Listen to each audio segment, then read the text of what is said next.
Good morning.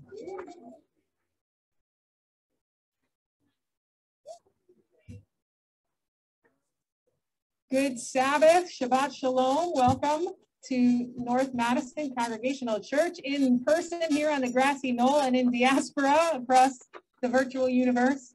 It's wonderful to be with you here this morning. I'm Heather Arkovich. I'm pastor here at this lovely community of faith, and it's good to be with you. We have a special guest this morning. In addition to all of you, we have the Reverend Marilyn Kendricks here with us this morning. That's exciting. She served, as you may know, as our bridge minister when the three conferences were coming together. And so she dutifully helped us sail through. I'm going to do this. She helped us sail through that season and has now retired, which is amazing, and also means for a pastor that she's probably not retired at all. She's preaching for us. She's organized sort of a preaching tour because she's realized that preaching is one of the things that is dear to her heart, preaching and teaching. And so we have the fortune of being on her preaching tour docket. So that's pretty exciting for us. You may also be aware of Marilyn's work because she is a big advocate for the incarcerated community and for the problematic nature of incarceration in our nation. And so that's of special interest to us as we begin again to reflect on our own prison ministry, which is growing thanks to Nora and others among us. She has co-authored a book on the topic called The Justice Imperative, How Hyper-Incarceration Hijacks the American Dream, which is worth a read. So if you Google her name, it'll pop right up. And maybe that'd be a good one for our book discussion, Peter Meyer, just saying, Peter Meyer. Who's listening from home. Hello. So it's wonderful to have her with us this morning. It's wonderful to have you with us this morning. We're doing our best for sound for our internet folks, and thanks for bearing with us and being here. We've got about 12 screens online, not counting Facebook, and I don't know how many people we have here, but it's wonderful to be together. And here is our deacon, Carol Ann, with the deacon's greeting.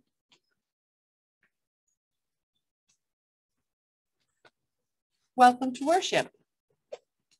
It's wonderful to be here with you live and in person this morning. As we get started, for those ensuring proper usage in the virtual world, I want to say that all music that the choir is singing today is used with permission under one license, number 738900-A. COVID guidelines. Now a word about COVID safety.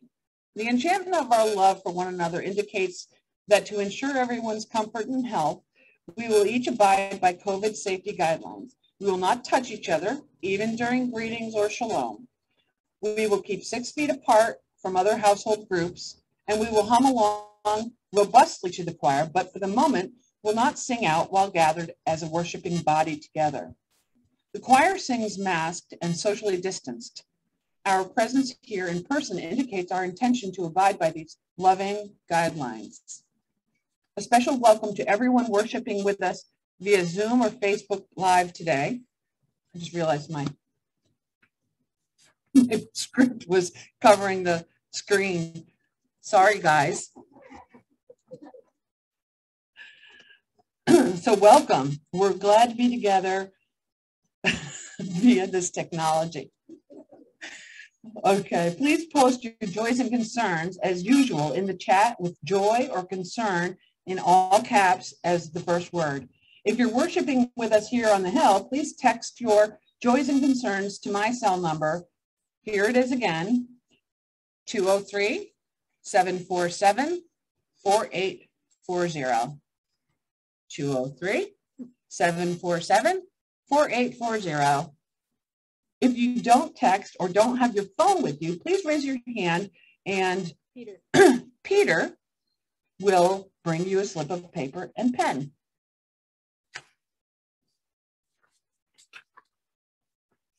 Remember that this is a public platform. Consider privacy when using names. Perhaps leave off last names in your prayers. Regarding the offering, to support our ministries and mission in the community, there are offering plates placed here and there, here and there, and on the bench. I lost my place. Oh, you may place your offering in one of them during any of the anthems this morning or on your way out. Whether you're here virtually or in person, you may also make an offering via our website. There's a link in the chat by mail or by texting 833-948-2188. Again, that number to make an offering on the website is 833-948-2188. Today, we receive our Neighbors in Need offering.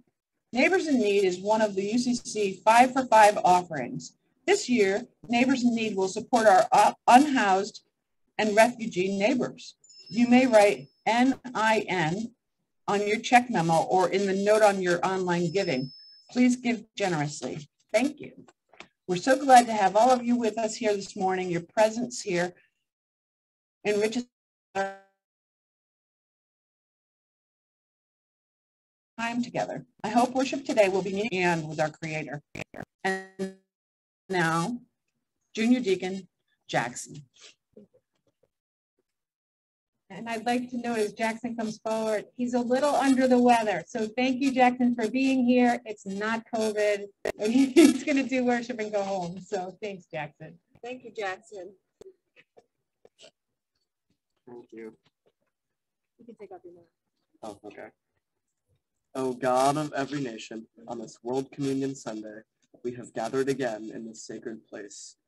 We tune our hearts to all who gather to seek you, some of us near and some far. All of us welcome, all of us safe in your arms. Help us, O God, to build a world community that is safe for everyone.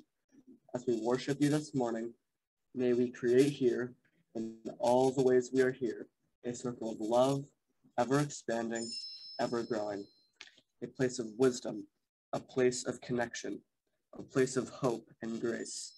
And may we know that you who gather us are among us and within us and between us as we worship, love, and grow together. Amen.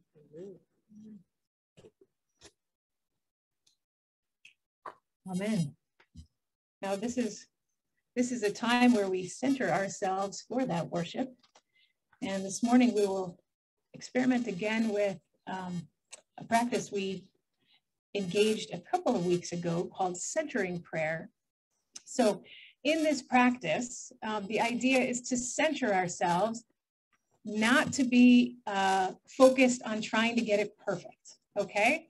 So I'll invite you to choose a word on which to center. You might choose peace or stillness or holy or God, whatever word comes to mind, focus on that word.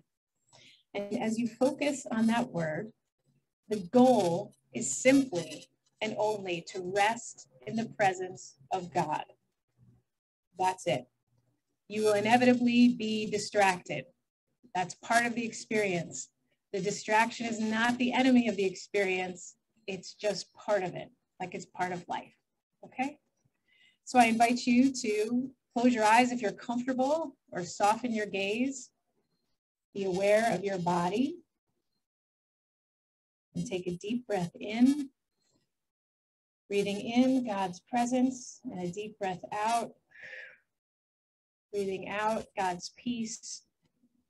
Take a deep breath in of God's presence and out of God's peace, and breathe out all the schmutz of the week, all the stuff that gets in the way, the cobwebs, the unfulfilled expectations, the self-loathing, all the things. Breathe it out. And as you continue to breathe in God's presence and breathe out God's peace, I invite you to focus on that word. You might breathe in that word and breathe out that word. And again, don't worry about distraction. Just center into the silence. And whenever you come off center, return to your sacred word.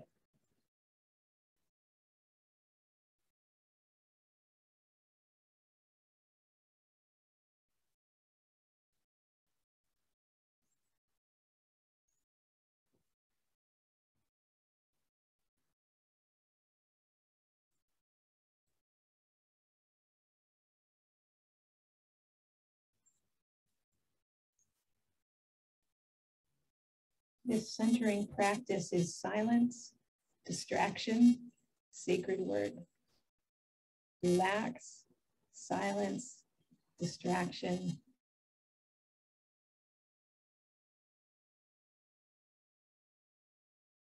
Life. But focusing on this word may have wonderful fruits for your life in focusing. So I invite you once more to return to your word. Breathe it in. Breathe it out. Focus.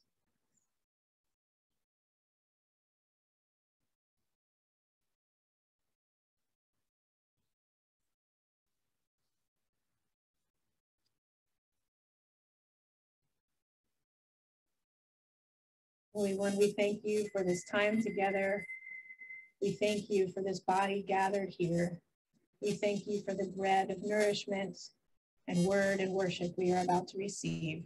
Indeed, we are already receiving. Thank you for these gifts, and be with us now in ways we may perceive, in the silence and in the distractions and in our sacred words. We pray as one body in Jesus' name. Amen. And I invite the choir forward to sing for us, one bread, one body, reminding us who we are and whose we are together.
Thank you, choir. I'd like to invite Jackson forward to share.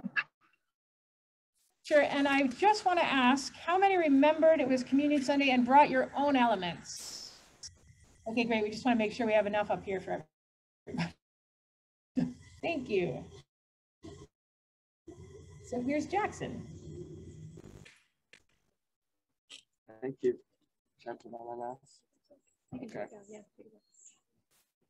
Be careful then how you live, not as unwise people, but as wise, making the most of the time, because the days are evil.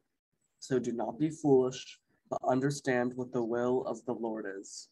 Do not get drunk with wine, for that is debauchery, but be filled with the Spirit, as you sing psalms and hymns and spiritual songs among yourselves, singing and making melody to the Lord in your hearts, giving thanks to God the Father at all times and for everything, in the name of our Lord Jesus Christ.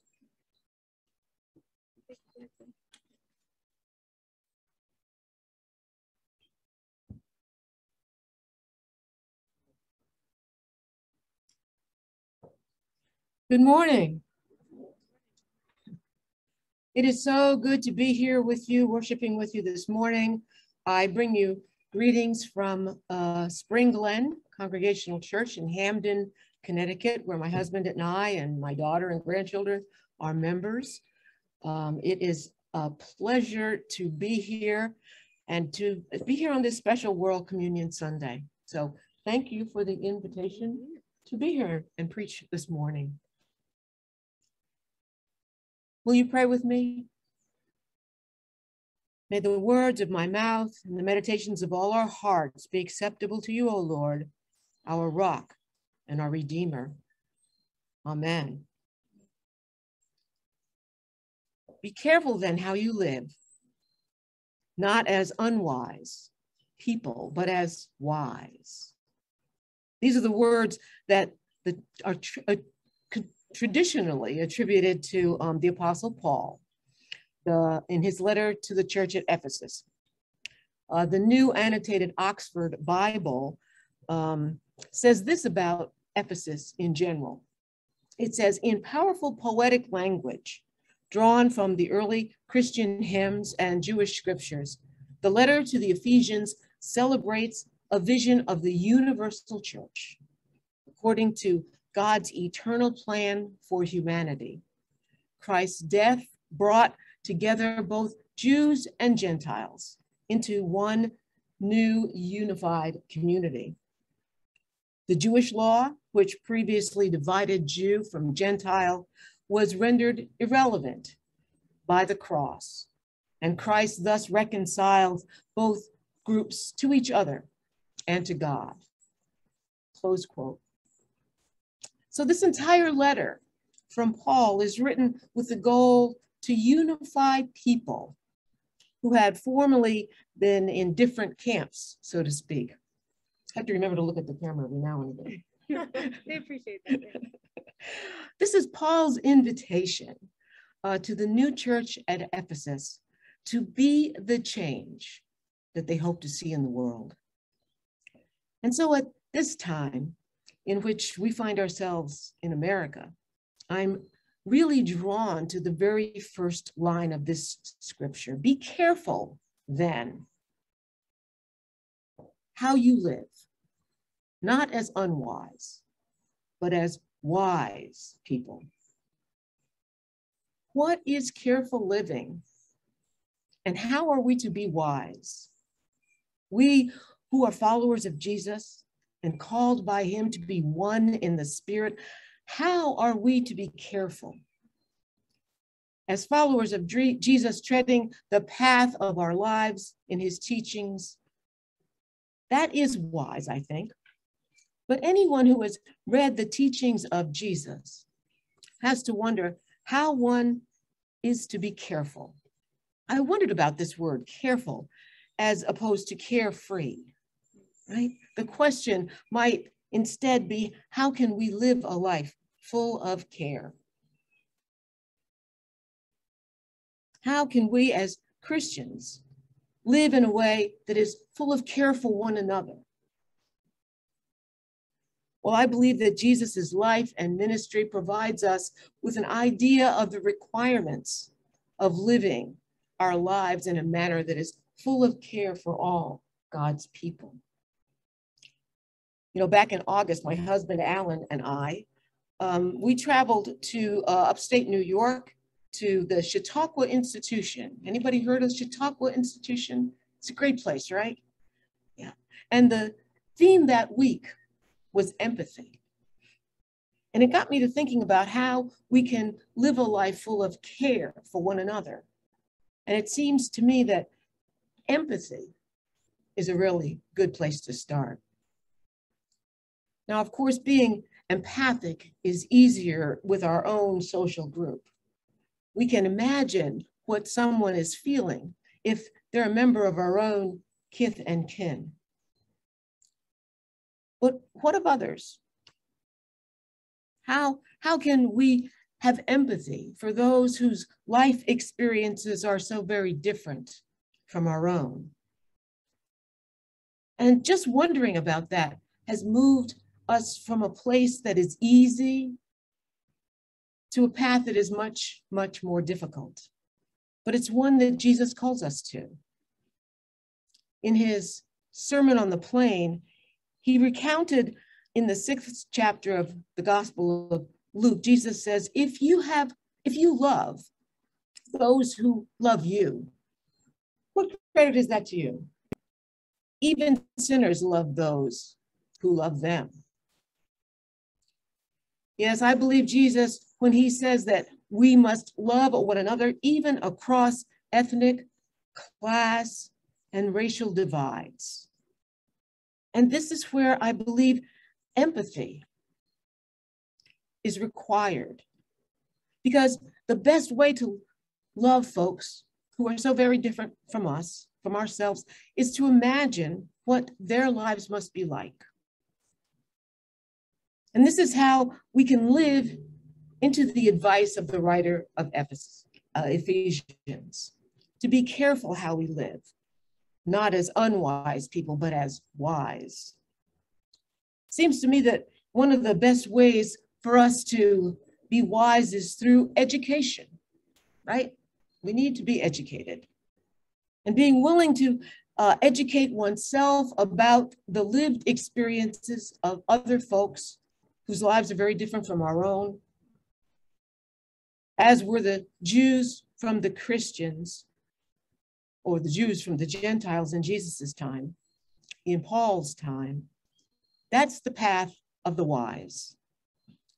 But we're living in a time when listening to the experts on any given subject has been vilified by some, I would say by the unwise.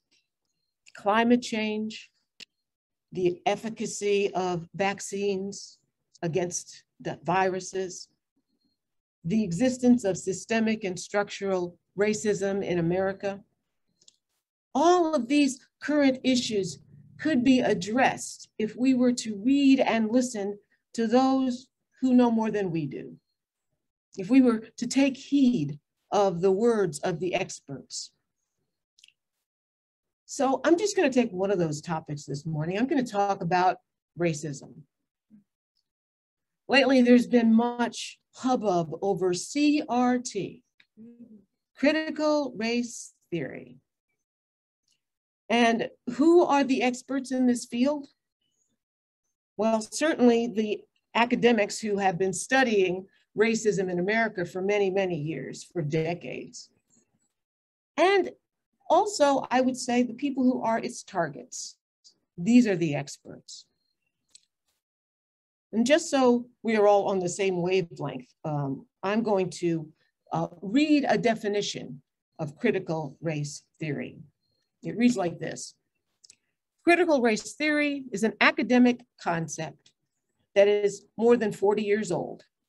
The core idea is that race is a social construct and that racism is not merely the product of individual bias or prejudice, but also something embedded in our society's systems and policies and practices.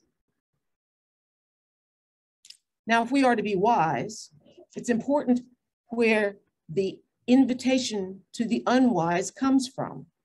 It's important to know that a conservative activist, Christopher Rufo, R-U-F-O, he found this term in the readings of some academics from 40 years ago, critical race theories in the writings of academics, and decided that it was the perfect boogeyman to rile up some Americans. And he wrote this, and I quote, "We've needed new language for these issues. Political correctness is a dated term, and more importantly, doesn't apply anymore. It's much more involved than mere correctness, which is a mechanism of social control, but not the heart of what's happening."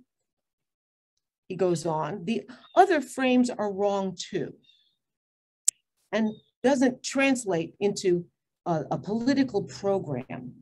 Woke is a good epithet, but it's too broad, too terminal, too easily brushed aside. Critical race theory is the perfect villain."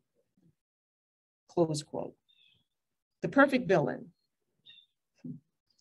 And just as he'd hoped, CRT has become the issue of the day for this decade's racism rallying cry. Many white people are up in arms about teaching CRT in schools, K through 12, even on the college level. They say that children are made to feel bad, ashamed of their race, or uncomfortable about learning that our founding fathers were human beings with biases that go along with being human, that they may have been driven by the desire to hold on to wealth and power. These people who rail against CRT don't want children to learn these things. They don't want children to feel bad about their race. Now, there is one thing missing from their assumptions about the children who might be taught about racism. Because in all of these children, all of these discussions of children, the children that are imagined as feeling bad, as feeling bad about who they are, it's always white children, right? As if they're the only ones in the classroom. It's like the Black children, the children of color, who are also sitting in those classrooms, don't exist. That they can't see them there. Their point of view does not matter. It's like they're invisible. So let's take a step back and imagine the Black kids, ones like my children and my grandchildren, sitting in those classrooms. Let's take a little walk in their shoes. Suppose you're a Black child in the second grade, about 7 years old, right? And one of the other kids calls you the N-word on the playground. And when you complain to the teacher, she says, you're being just too sensitive. And suppose your teacher is always catching you misbehaving in a way that the white kids in the classroom are also behaving, but she sees you and you get sent to the principal's office. And suppose that when we get to February and the school is engaged in pretending that Black history is separate and apart from regular history, and when slavery is mentioned, every kid in the classroom turns and looks at you, as if this history that we're talking about is somehow your fault. How can this little Black kid, this Black child, process these things if there's no lesson about the racism that is behind all those actions? Wouldn't the truth about how racism works in our country, in age-appropriate ways, of course, wouldn't that help the Black child to understand what has been happening to him or her is not due to some defect on his or her part? Might the Black child feel bad about her race if we leave out the reason that's behind her experiences? And that the reason does not point to something wrong with her? You know, one of the things that has me feeling a little hopeful about our nation's willingness to be wise when it comes to discussions of racism is what happened last summer. I guess now it's summer before last. Many folks who were ignorant about the lived lives of Black people in communities across the nation now know that the murders of unnamed Black people have gone on in America since its founding. And we know that the killing of unnamed Black people continues today. And except in very rare cases, the police who kill them, or the vigilantes who are supposed to protect them, suffer no legal consequence. Oh yes, we've had one conviction, but we have many, many other killings when no one was held responsible. Even when we have video footage. Heck, for the most part, folks in America, white folks in America, didn't even believe it was happening until we did have video footage of the murder. Being willing to listen to the experts on racism, that is, those who have been its targets, is the wise thing to do if we hope to live into Jesus's instruction to be careful how we live, not as unwise people, but as wise. Brianna and Ahmad, Philando and Eric, Freddie and Terrence, Alton and Jamar, Jeremy and William, Walter and Tamir, and Michael Brown, and Dante Wright, and Adam Toledo, and Ronald Green. The protests all over America and really all over the world after the murder of George Floyd felt to me like some folks becoming willing to learn about racism. Seeing Black people and white people holding up signs that proclaimed that my life matters felt like a real moment that when maybe we could take a big step toward being the one that Jesus calls us to be. That they may all be one is our United Church of Christ motto. Seeking to understand critical race theory rather than vilifying it is a step that we Christians need to take. Because as Ronald A. Brown of Morehouse College put it this way in a discussion on NPR, he said, there's a growing discontent in the African American community with symbolic gestures that are presented as progress without any accompanying economic or structural change. Close quote. Hanging a Black Lives Matter sign on your church is a wonderful gesture. And it certainly communicates to people of color in your community that you are a group of Christians who take Jesus's insistence that we love one another seriously. But the work doesn't stop there. Learning about the structural ways that racism works is the next step. That's how we can go from being unwise to wise. So I thought I'd provide a few examples because I've heard from a lot of folks in the white community, they don't know what structural or systemic racism is. So I have some examples for you. Americans are now repulsed at the thought of systems of separate and unequal drinking fountains for Black Americans that were done away with in the civil rights movement. But they're comfortable with a Jim Crow financing system of education that results in unequal schools for Black children, even though schools are far more consequential than drinking fountains. Example 2. Wealthy white Americans benefit from single-family zoning laws in the suburbs around those well-funded public schools. The effect of such zoning is that it freezes out low-income families, Black and white, and keeps neighborhoods more segregated than ever, corralling Black children in poor neighborhoods that don't have the economic base to guarantee a superior or even an adequate education. Example 3. We accept that elite universities offer legacy preferences that amount to affirmative action for highly privileged children, but cannot countenance affirmative action for African Americans, the people still shackled by the legacy of bondage from which they descend.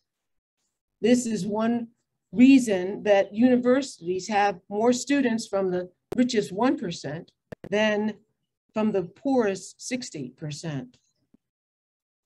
Example number 4. Oh, by the way, all those examples came from Nicholas Kristof in the New York Times. I want to give him credit. Example 4 comes from a story I heard on the NPR a few weeks ago. There's this woman named Carla Duffy, a Black homeowner in a nice, mostly Black neighborhood in Indianapolis. She purchased a home about 4 years ago for $100,000, and then she completely renovated it. She loves her house. She has no intention of moving, but she wanted to refinance in order to provide some funds for her daughter to buy a house. So Carla was shocked when the first appraisal came in at $125,000. Carla had recently arranged for an independent market analysis of her house, and it had come in at $187,000. So Carla asked the bank for a second appraisal. Well, the second appraisal came in at $15,000 less, at $110,000. When she complained to the appraiser, he said, "It's all data-driven. I wouldn't know how to change that." So Carla got creative, and she asked a white male friend to stand in for her as the homeowner. She removed all her family pictures and all of her Afrocentric art from the walls.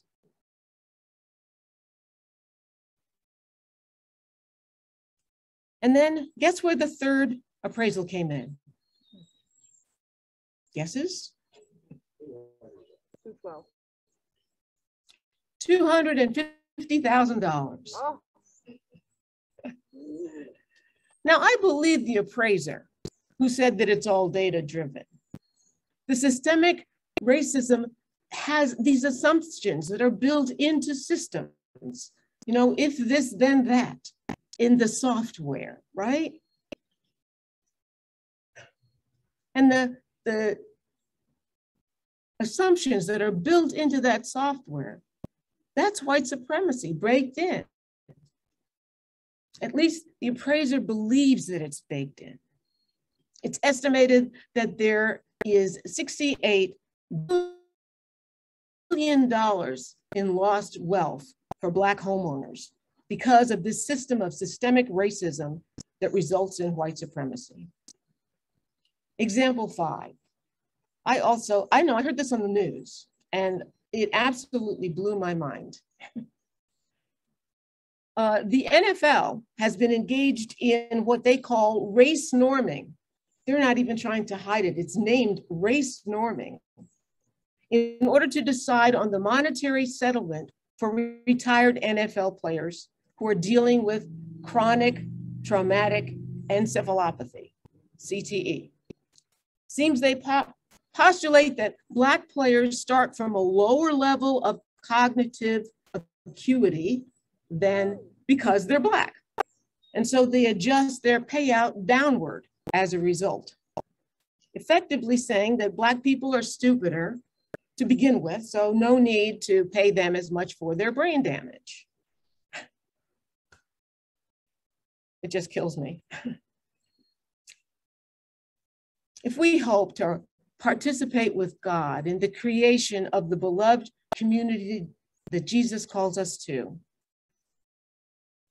we must be wise by becoming educated in the ways that our society falls short of its own ideals. We must be willing to learn and to have our children learn about the true history of America that has brought us to this current moment. If we do, we will be able to believe the words that we will hear the choir sing shortly.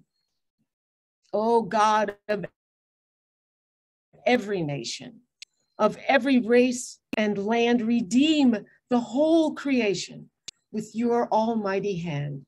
Where hate and fear divide us and bitter threats are hurled, in love and mercy guide us and heal our strife-torn world. On this World Communion Sunday, we must rededicate ourselves to practicing with God, to participate in the new recreation of the world that God spoke into being in the first place. The world that was created on the foundation of love. We must, every one of us, be the change that we hope to see in the world.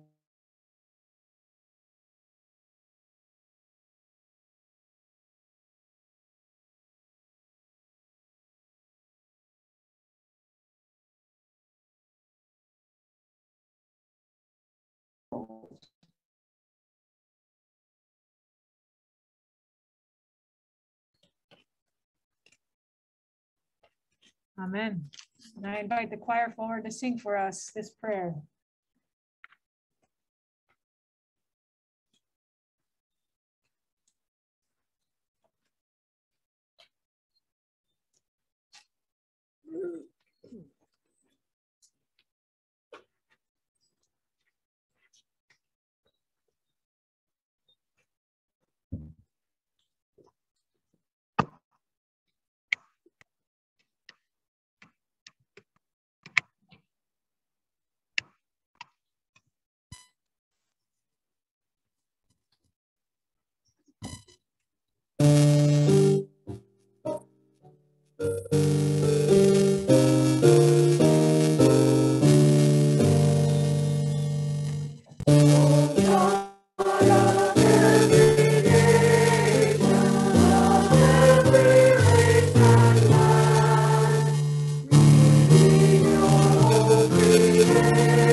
Now is the time in our service when we share with one another our joys and concerns.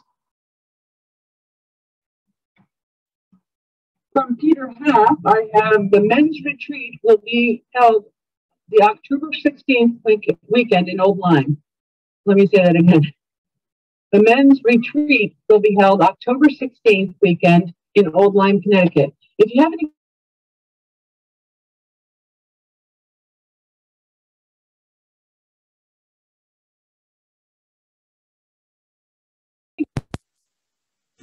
Now we have one from Heather Crawford.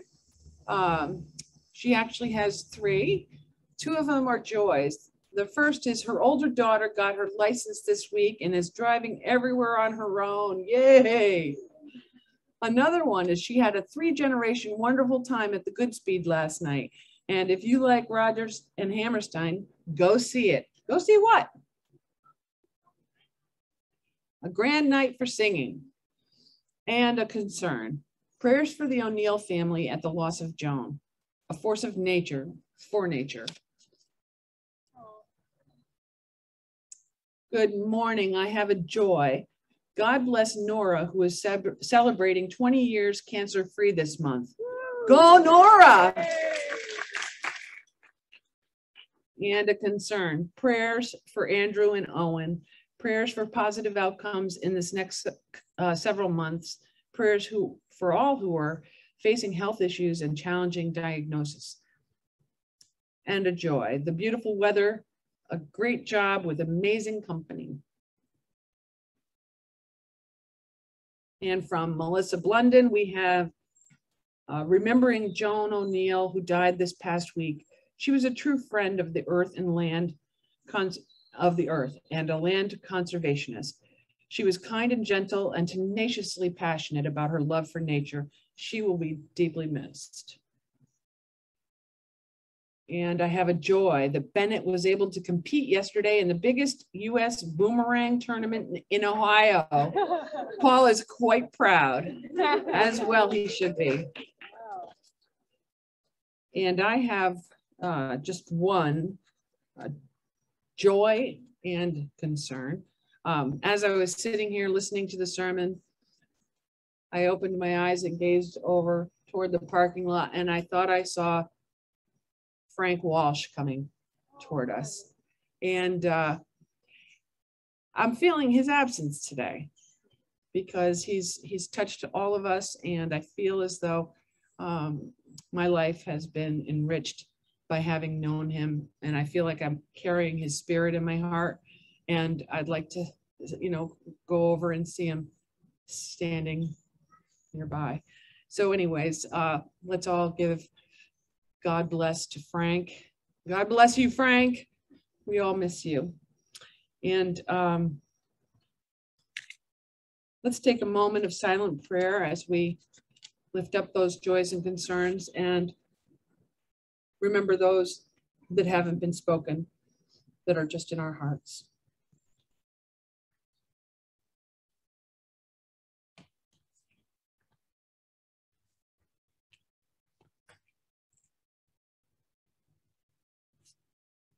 I'm going to add the joy that came in through texts on my phone for Nora and Barb and the Amend series online. And invite again all friends to join on October 6th for the next viewing.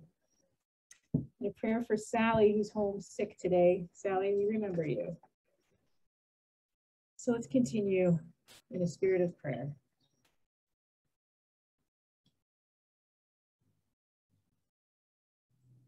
Holy One, there's something about the way you've created us that causes us to notice that we are individuals more readily than it causes us to remember that we are community, that we are one with you and one another and the world.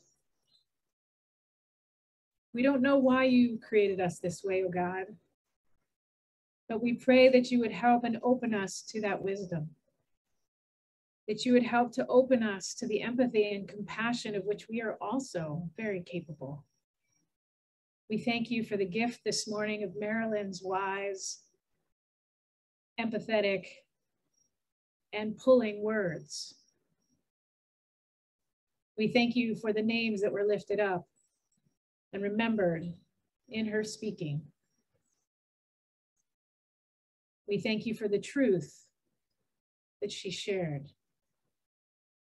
We pray, God, that on this World Communion Sunday, you would open all of us to the great, strange, and miraculous truth that we are truly all one. And that where someone hurts anywhere, all of us, whether we recognize it or not, all of us hurt also. That if one child does not have enough food to eat, safety, education, clean air, then no children have enough. That anything that happens for one of us happens to all of us. Help us, God, to open our hearts and our discernments to receive that wisdom in a deep, abiding way in our bodies, so that our bodies also remember the dust from which we all come, the earth and stardust from which we all are made, the breath in our lungs that comes only from you, but is shared across the millennia with others who have breathed this air across time and place immemorial, the blood in our veins that runs red throughout all humanity and has been spilled for so many reasons that were not love. Open us, God, to know you as your Son, who we called Christ, knows you, as we come to his table where he invited us. We pray, God, that you would let us feel his presence in the opening of our own hearts, in the quieting of our own minds to receive the truths that we withhold ourselves from. And we pray, God, for all the places in the world that Christ prays for today. The war-torn places, the places where the earth is erupting in rejection of global warming and all that humanity has done to it. For the places where governments fight one another and gather power instead of protecting the most vulnerable. We pray for the places within our own hearts that give rise to those problems. We pray for all the names that have been lifted up and those, as Carol Ann said, that we hold quietly in our hearts. We pray for those living with mental illness and other physical illnesses, with broken relationship, with addiction. We pray for those who are wrongly incarcerated. We pray for those living in broken relationships they do not know how to escape. We pray for governments, and we pray for those who put their own lives on the line for the good of others. We pray, oh God, for ourselves, knowing that you know exactly who you created each one of us to be, and you know what is happening in each of our hearts and where we need you most. So come into us now as we prepare to come to your table. We pray all these things with grateful hearts, knowing that you are already in the next moment waiting for us with open arms if we would only lift our arms and eyes and see you there and trust that truly we are beloved and sacred and beautiful. And therefore we can trust that everyone is beloved and sacred and beautiful. And if we could only see the beauty in ourselves, it would be so much easier to see it in one another, to cherish one another, to protect one another, to share with one another. So we share now in this prayer, and we pray that it is a beginning. Our Father, who art in heaven, hallowed be thy name. Thy kingdom come, thy will be done on earth as it is in heaven. Give us this day our daily bread, and forgive us our trespasses as we forgive those who trespass against us. And lead us not into temptation, but deliver us from evil. For thine is the kingdom and the power and the glory forever. Amen. Listening to Marilyn preach, I was reminded of a story that I don't know if I've told you, but I'll tell you now. As we sit here surrounded on this World Communion Sunday by cloths of many nations, I don't know if you at home could see them when I was moving the camera around, but we have a cloth from Togo, West Africa, and this is a cloth that Heather Crawford brought back from Israel. Marilyn is sitting on a piece of mud cloth from Ghana, and Carol Ann is sitting on a pieced together piece of fabric from India. So we have cloths of many nations woven by the hands of many nations. Since we don't have breads of many nations on this World Communion Sunday, we once again have our gluten-free rice crackers and our grapes that you will ferment inside your own spirits for social distancing purposes, and whatever you have at home and whatever else you've brought together. But I had an experience when I was, I did a semester in seminary in India. And I told you the story about being with the Dalit women in the boat, but I don't think, told you the story of being in the Mar Thoma church and where I received communion. And, you know, we have those moments in your life where you realize you haven't seen something that was in front of you all along.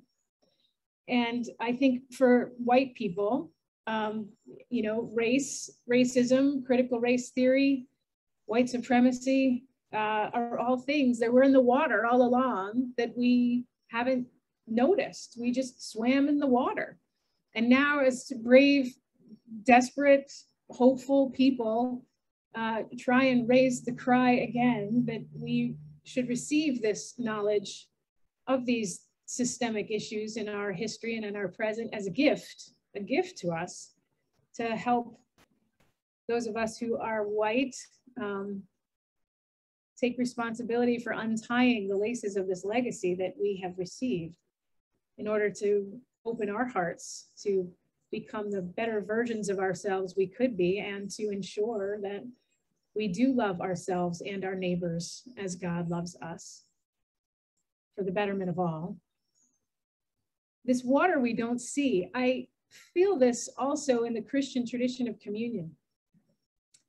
And when I was in India, one of the churches that I visited was this Mar Thoma church. And in the Mar Thoma church, traditionally, men stay on one side and women stay on the other. You stand, and when you receive communion, somehow, for me, I just had not received communion in quite this way before. I don't actually remember exactly what it was like going forward for the consecrated elements, but what I remember was the story that St. Thomas, for whom Mar Thoma churches are named, Thomas, Thoma, walked, the legend says, to India from Israel to bring this good news. And can you imagine, he was so moved by what he had experienced in the life and death and resurrection of Jesus that he walked across Africa from Israel to India. How the heck he got to India. And when he got there, he told the story. And he told the story of Jesus, his healing, his charges to justice, his standing up to power, his engagement of children and lepers and women and tax collectors. He told this story with such passion that people in India who were not Jewish, didn't have necessarily a place in which to put a Jewish Messiah, were compelled, so compelled that they received communion, that they received the sacrament of baptism, that they formed into church communities in India that still exist today. And being in that Mar Thoma church and receiving communion, for me, all of a sudden, I felt the ancient litany going from Jesus' hand when he stood at that table so long ago. First, with the disciples in the upper room before his crucifixion. And then with those disciples, remember, he met on the way, who didn't recognize him until he arrived at their home and they invited him in and he broke the bread. And then again, when he met with them at the waterside, when they saw someone frying fish, and it was Jesus again. When Thomas told these stories in India, people there who had no context in which to receive this believed him and knit themselves into churches. And I felt that somehow, that litany and lineage in a way I hadn't felt it before. That this thing we do is something that's been done for millennia to try and connect with the heart of this man that we call Christ. It was powerful. But the piece I was thinking about this morning that has to do with that story that Marilyn reminded me of was that the Mar Thoma Church worships now in a way that looks like Orthodoxy, looks like Catholicism. That was not the origin of the Mar Thoma Church. In fact, the Mar Thoma Church, which dates back to Thomas's time, later received some visitors from the more organized, it thought, Christian church from Europe. And what happened when these Christian visitors came and encountered this ancient Christian tradition in India? You can guess. Did they honor it? No. They destroyed it. They destroyed it. They looked at this tradition and said, this doesn't look like the Christian tradition that we recognize, so it can't really be Christian. Does this remind you of last week's lectionary reading at all? And so they destroyed the church. They destroyed all of its sacred texts. They destroyed all of its sacred litanies. They made it illegal to pray its prayers. It was destroyed.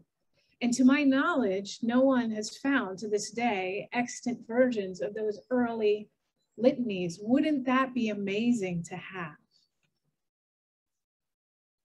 That's what makes World Communion Sunday so important to me, one of the many things, and what makes these conversations with critical partners so important across the church.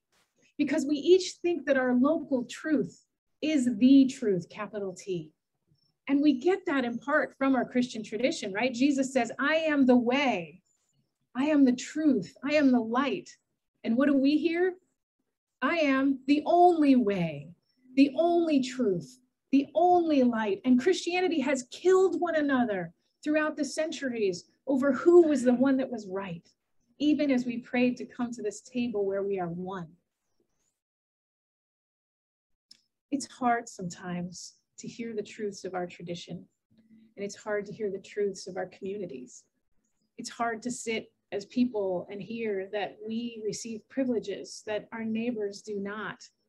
And it's hard to hear that we don't take up the flag often enough to fix and heal that, because it feels too hard. But when we come to this table, our presence at this table is Christ's prayer that we be one. That was the last prayer he prayed for us. God, let them be one with you and me. The way you and I are one, let them be one. To be a Christian means to take on that prayer as a cloak, as nourishment within us, to enter into the discomfort of digesting it. Today we will receive communion that is a rice cracker, so it's gluten-free, and a grape that is unfermented. And we joke that then our work is to ferment that grape inside us. Let the Spirit do its work within us. Our being here today is a part of that fermentation, receiving the difficult words of the gospel and our partners and sharing the truths with us. It's all part of our fermentation. It's all part of God's work and Christ's prayer for this body to be part of the one body, to own the truths of that body in all the ways that those truths need to be heard and spoken and owned. And that means to be changed, and then to go out into the world and be the change Christ wishes for us to see and be. God wishes for us to see and be. It's a gift. It's a generosity. And to whom much is given, much is expected. And it's scary, which is why we are called together. We need never do this alone. So I invite Marilyn forward to consecrate our elements for us this morning as we prepare our hearts to receive Christ's gifts at this table.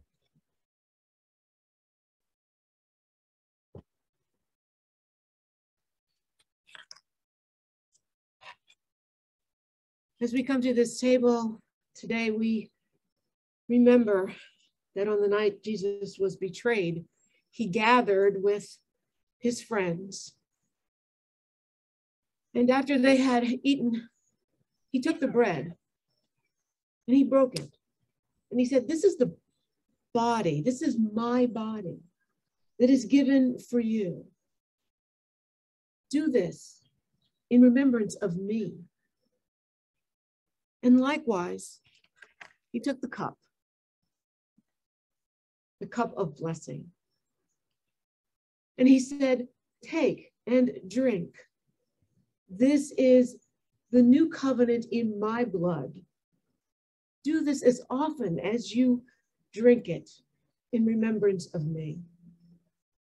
And so I ask all of us to raise our hands toward the elements. And you at home, raise your hands over your elements as we together consecrate this bread and this cup. Holy God, consecrate by your Holy Spirit this bread and this cup, that we may be the blessing that this world needs, empowered by this communion of your Holy Spirit within each of us. Amen. Through the breaking of the bread, we remember the gift of Christ to us. Through the cup of blessing, we remember Christ's covenant, new covenant in his blood that we share. Come, for all things are ready.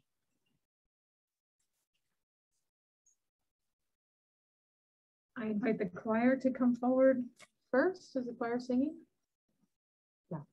So we'll invite the choir to come forward first, receive your elements, and then take your positions, and all others please follow.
And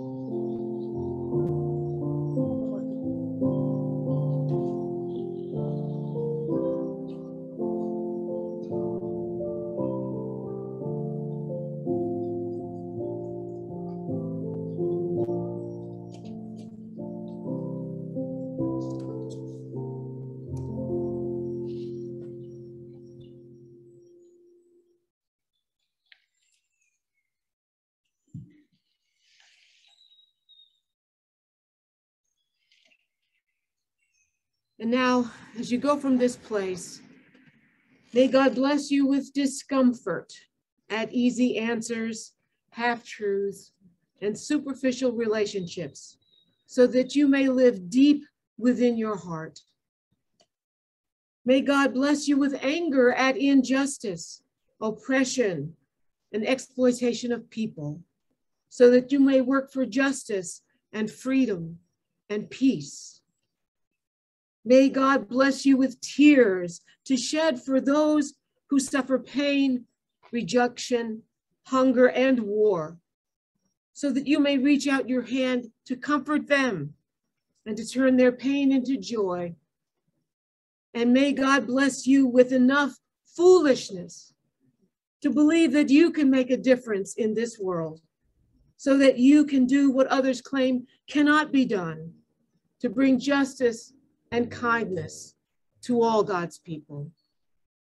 Go now to serve the Lord. Amen.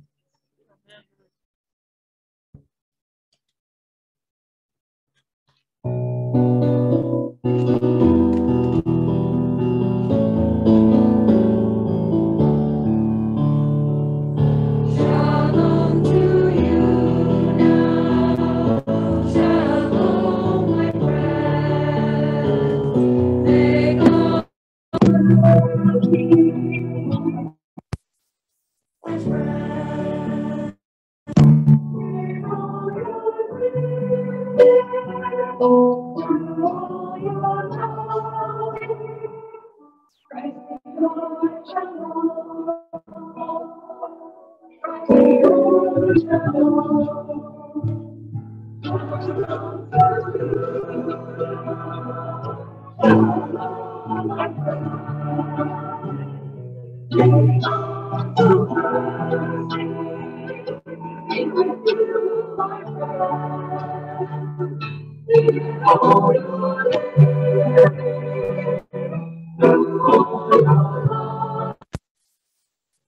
Christ be Lord, shalom.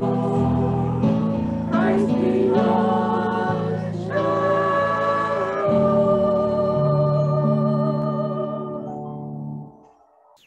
Amen. I invite Carol Ann to share our announcements with us. Is it looking at you? Yep. Oh, a little up. There we go. Okay. Okay, now for the announcements.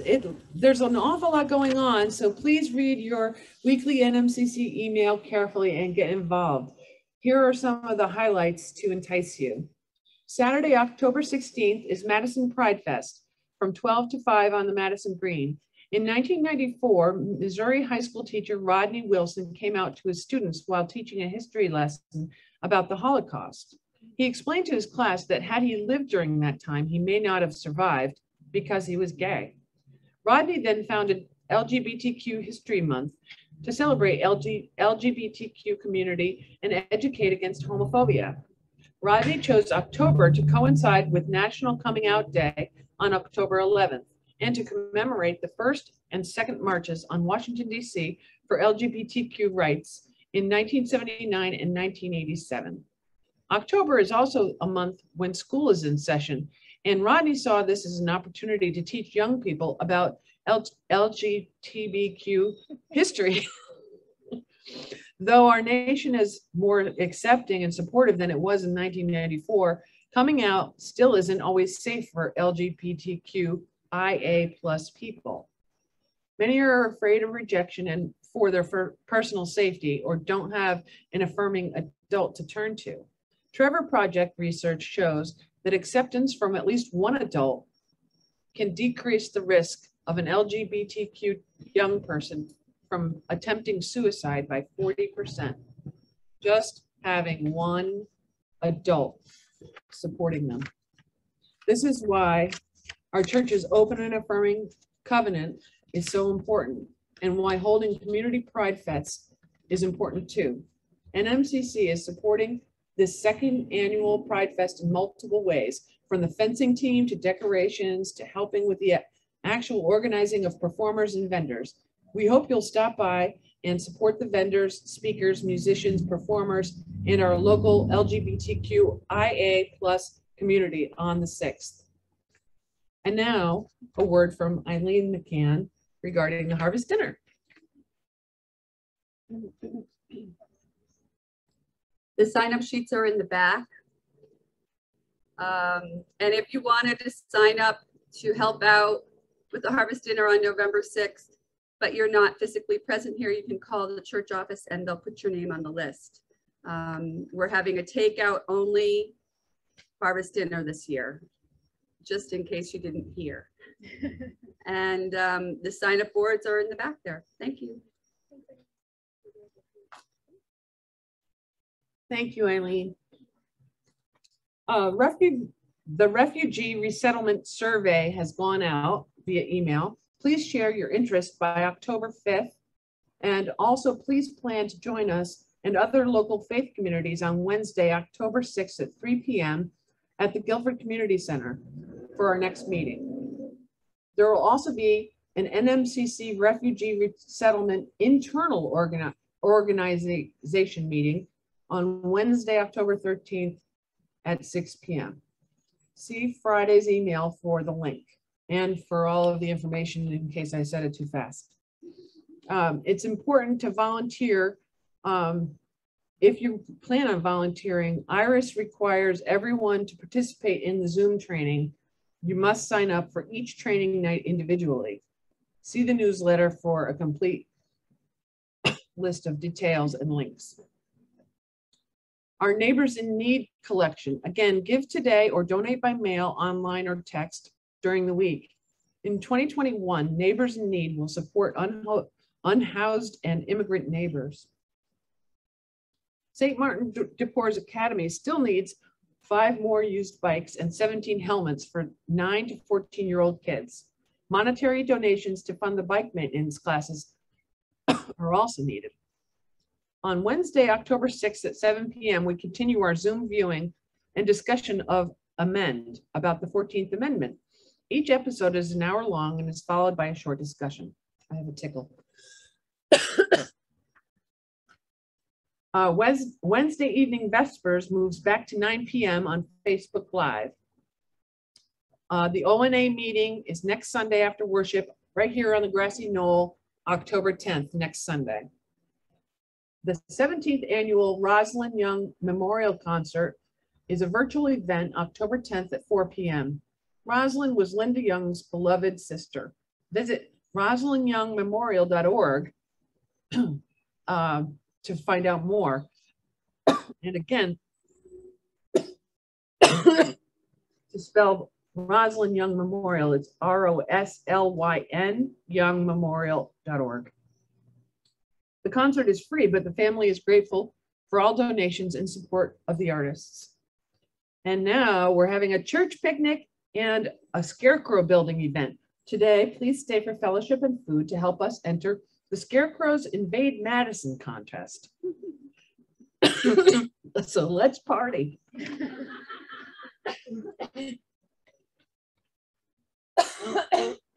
Our worship is ended, so our service may begin. Thanks, everybody.